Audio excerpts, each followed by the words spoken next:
Hello everyone, कैसे हैं आप सब। 2026 के 10th और 12th के एग्जाम्स 17 फेब से स्टार्ट हो रहे हैं, आप सभी जानते हैं। तो आपकी तैयारी कैसी चल रही है, कमेंट बॉक्स में प्लीज़ बताइए।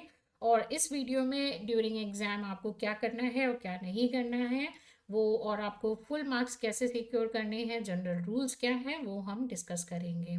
सो पहला है, रीड द क्वेश्चन केयरफुली। आपको आंसर शीट जैसे ही मिलती है, क्वेश्चन पेपर जैसे ही मिलता है, आप प्लीज़ उसको दोनों तरफ आंसर शीट और क्वेश्चन शीट दोनों फिल करिए, प्रॉपर अपना रोल नंबर लिखिए और क्वेश्चन जो हैं वो प्रॉपर पढ़िए, एक बार या दो बार। फिर नेक्स्ट है राइट टू द पॉइंट। आपको पॉइंट टू पॉइंट ही आंसर देना है, इधर उधर के एग्जाम्पल या कुछ भी ओवर राइटिंग करने से कोई फ़ायदा नहीं है, क्योंकि मिलेंगे आपको एक्यूरेट आंसर मार्क्स ही। नेक्स्ट है neat and hand writing and proper spacing. आपको जैसे ही आंसर शीट मिलती है, आप आंसर शीट के पेजेस पे रूलर की या स्केल की हेल्प से आप दोनों तरफ मार्जिन करिए और number two number, point two point लिखना शुरू करिए। नेक्स्ट है underline the key terms. Underline the key terms का मतलब ये है कि आप जो भी चीज़ एक्सप्लेन कर रहे हो, किसी की प्रॉपर्टीज़ बता रहे हो, किसी का स्पेसिफिक नाम, किसी का लार्वे का नाम या कुछ भी लिख रहे हैं, ये किसी भी सब्जेक्ट में हो सकता है, चाहे वो एसएसटी हो, फिजिक्स हो, केमिस्ट्री हो।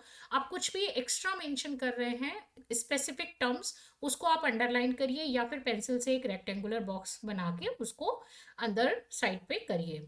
फिर नेक्स्ट है stick to the NCERT terms and diagrams. आपको एनसीईआरटी बेस्ड ही डायग्राम यूज करने हैं, जो भी आप इजीली बना सकते हैं, और आपको एनसीईआरटी के टर्म्स ही यूज करने हैं, कोई एक्स्ट्रा टर्म्स नहीं कि आप सीटोपोडिया को अनदर नेम दें। नहीं, आपको टर्म एनसीईआरटी के अकॉर्डिंगली ही आपको टर्म्स लिखने हैं। नेक्स्ट है आपको आंसर फॉर्मेटिंग कैसे करनी है। इसमें आता है 1 मार्क के क्वेश्चन। 1 मार्क के क्वेश्चन में आपको केवल 1 वर्ड या एक लाइन में ही आंसर देना है। अगर आप ज़्यादा लिखते हैं तो भी आपको 1 मार्क्स ही मिलेंगे, और प्लीज़ आंसर को इधर उधर घुमाने की कोशिश मत करिएगा, अदरवाइज मार्क्स आपके डिडक्ट भी हो सकते हैं। नेक्स्ट है 2 मार्क्स क्वेश्चन। इसमें आपको 2 पॉइंट्स में एक सिंपल डेफिनेशन में विद द एग्जाम्पल आपको मेंशन करना है, उसी में ही आपको 2 मार्क्स मिल जाएंगे। और अगर उससे रिलेटिवली अगर आप छोटा सा भी डायग्राम बना सकते हैं, जस्ट लाइक अमीबा पे आया है क्वेश्चन, तो आप अमीबा का डायग्राम बना के उसको वहीं पे लेबल करिए, आपको फुल मार्क्स मिलेंगे। और इससे बेनिफिट भी होगा कि आपने डायग्राम्स भी बनाया है। चलिए, नेक्स्ट है 3 मार्क्स क्वेश्चन। इसमें आप हेडिंग लिखिए, पॉइंट टू पॉइंट लिखिए, आप उसके कैरेक्टरिस्टिक्स या जितने भी प्रोसेसेस हैं उनको मेंशन करिए विद दी हेडिंग और अंडरलाइन टर्म्स। और 3 to 4 लाइन या 5 लाइन्स में आप 3 मार्क के क्वेश्चन को विद द डायग्राम एक्सप्लेन कर सकते हैं। नेक्स्ट है 5 मार्क का क्वेश्चन, जिसमें 5 मार्क के क्वेश्चन में आपको प्रॉपर लेबलिंग करके एक बढ़िया सा डायग्राम देना है।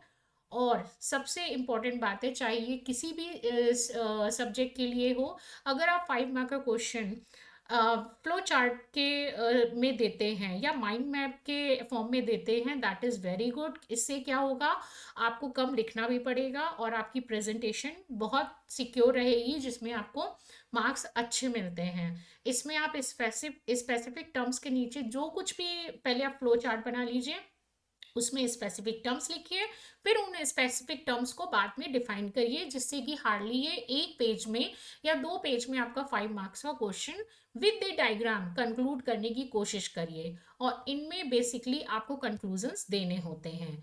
फिर आता है प्रॉपर डेफिनेशंस आपको कैसे लिखनी है।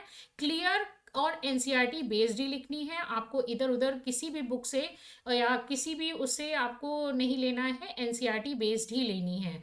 फॉर एक्सप्लेनेशन के लिए क्या ज़रूरी है, आप पॉइंट टू पॉइंट लिखिए, एग्जाम्पल के साथ लिखिए, डायग्राम भी बनाइए, और डायग्राम आपका वेल लेबल्ड होना चाहिए। लेबलिंग के टाइम पे क्रॉसिंग नहीं होनी चाहिए, और ऑलवेज लेबलिंग राइट साइड ही करिए, जितना हो सके नेमिंग राइट साइड ही लिखिए डायग्राम के। और ब्लैक पेन यूज़ करिए या फिर पेंसिल यूज़ करिए, और उनकी लाइन आपसे क्रॉस नहीं होनी चाहिए। फिर आता है फॉर रीजनिंग और जस्टिफिकेशन, ये आपकी केस बेस्ड स्टडी या फिर पिक्चर स्टडी वाले जो क्वेश्चंस आते हैं उनके लिए इंपॉर्टेंट हैं, जिसमें कि आपको आंसर एमसीक्यूज में भी देने हैं, समटाइम्स आपको रिटन फॉर्म में पूरे फॉर्मेट बना के देना है और उसका आंसर भी देना है कि वो ऐसा क्यों होता है, रीजन लिखना है आपको। नेक्स्ट है आपका डायग्राम क्वेश्चन। डायग्राम में आपको लेबलिंग करने को दी जा सकती है, और वो डायग्राम आपको बनाना है या नहीं बनाना है वो आप वहाँ पे छोटा सा डायग्राम प्रिपेयर कर सकते हो, रेडी कर सकते हो। आप एक क्वेश्चन पेपर से देख के लेबलिंग करिए और इसमें आपको फुल मार्क्स मिलते हैं। कहीं पे भी किसी भी चीज़ में अगर आपका डायग्राम अच्छा बना है या लेबलिंग अच्छी की हुई है तो आपके मार्क्स कभी भी डिडक्ट नहीं किए जाएंगे। नेक्स्ट कुछ टिप्स हैं कि आपने अगर स्पेलिंग्स गलत भी कर दी है किसी भी टर्म्स की तो आप प्लीज़ उसको मैसी मत करिए, बार बार आपको उसको कट करने की ज़रूरत नहीं है। आप सिंपल सी पेंसिल लीजिए, पेंसिल से एक लाइन से उस स्पेलिंग को कट करिए और दूसरी स्पेलिंग आप लिख के फिर आप अपना स्टार्ट कर सकते हैं। इसी तरीके से मार्जिन आपको करनी है प्रॉपर, और प्लीज़ जितना टू द पॉइंट आंसर लिखना है आप प्लीज़ उसको लिखिए टू द पॉइंट आंसर।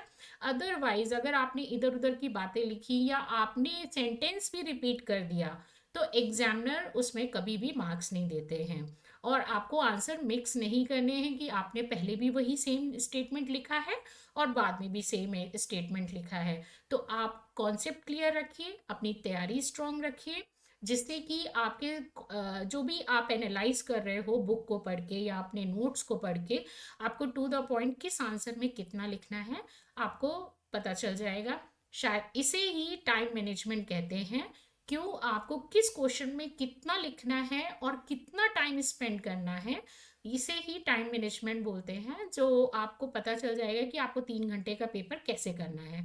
और किसी भी क्वेश्चन में अगर आपको वो नहीं आ रहा है तो प्लीज़ उसमें बैठे मत रहिए, आप दूसरा क्वेश्चन देखिए, उसको स्टार्ट करिए, क्या पता उसको करते करते दूसरा भी आ जाए आपको जो नहीं आ रहा था।